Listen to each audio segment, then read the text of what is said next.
ایک بار مکہ شدید خشک سالی کا شکار ہو گیا۔ مہینوں سے بارش نہیں ہو رہی تھی اور پانی کی قلت سے جانور اور انسان مرنے لگے تھے۔ اس بحران میں مکہ کے سرداروں نے اپنی روایتی رسم ادا کرنے کا فیصلہ کیا۔ انہوں نے ایک برتن میں جانور کا خون بھر کر قسم کھائی کہ جب تک بارش نہ ہو جائے وہ کعبہ کی دیوار کو پکڑے رکھیں گے اور مسلسل دعا کریں گے۔ حضرت محمد صلی اللہ علیہ وآلہ وسلم کی عمر اس وقت صرف 9 سال تھی۔ ان کے چچا ابو طالب بھی ان سرداروں میں شامل تھے جو کعبہ کے پاس جا کر دعا کرنے والے تھے۔ جب حضرت محمد صلی اللہ علیہ وآلہ وسلم نے دیکھا کہ ان کے چچا رات کو کعبہ کی طرف روانہ ہو رہے ہیں تو آپ نے ان سے پوچھا، چچا جان آپ کہاں جا رہے ہیں؟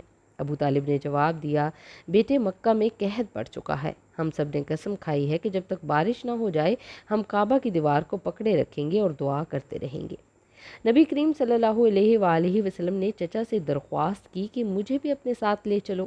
ابو طالب نے پہلے منع کیا کہ وہاں بڑے لوگ ہوں گے، لیکن جب نبی کریم صلی اللہ علیہ وآلہ وسلم نے اصرار کیا کہ اگر انہیں رہنے دیا جائے گا تو ٹھیک ورنہ وہ واپس آ جائیں گے، تو ابو طالب نے اپنی محبت سے مجبور ہو کر انہیں ساتھ لے لیا۔ رات کے وقت مکہ کے بڑے سردار کعبہ کے گرد جمع ہو گئے، جن میں کل 32 لوگ تھے جنہوں نے قسم کھائی تھی۔ ان میں ابو طالب اور ان کے بھتیجے حضرت محمد صلی اللہ علیہ وآلہ وسلم بھی شامل تھے۔ لوگوں نے کعبہ کی دیوار پکڑ کر اللہ سے پانی مانگنا شروع کیا، لیکن پوری رات گزرنے کے باوجود بارش نہیں ہوئی۔ صبح تک زمین گرم ہو چکی تھی اور دیوار کعبہ بھی تپنے لگی تھی۔ پھر حضرت محمد صلی اللہ علیہ وآلہ وسلم دوبارہ اپنے چچا کے پاس آئے اور کہا، چچا جان مجھے بھی دعا کرنے دے۔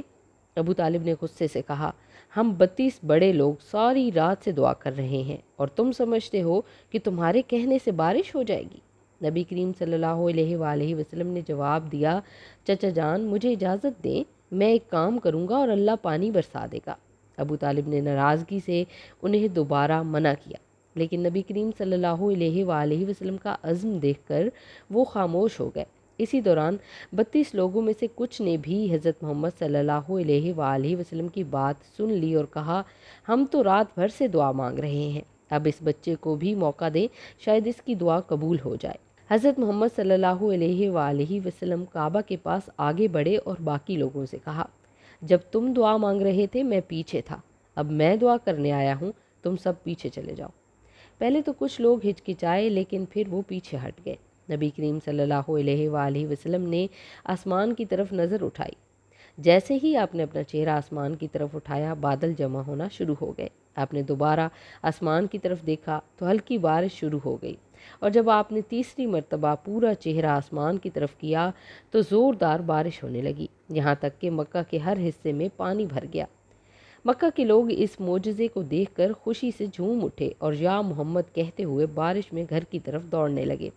اسی دوران آسمان سے ایک آواز آئی، اے میرے محبوب، آپ کو اتنی تکلیف اٹھانے کی ضرورت نہیں تھی، اگر آپ صرف انگلی کا اشارہ کر دیتے تو میں پانی برسا دیتا۔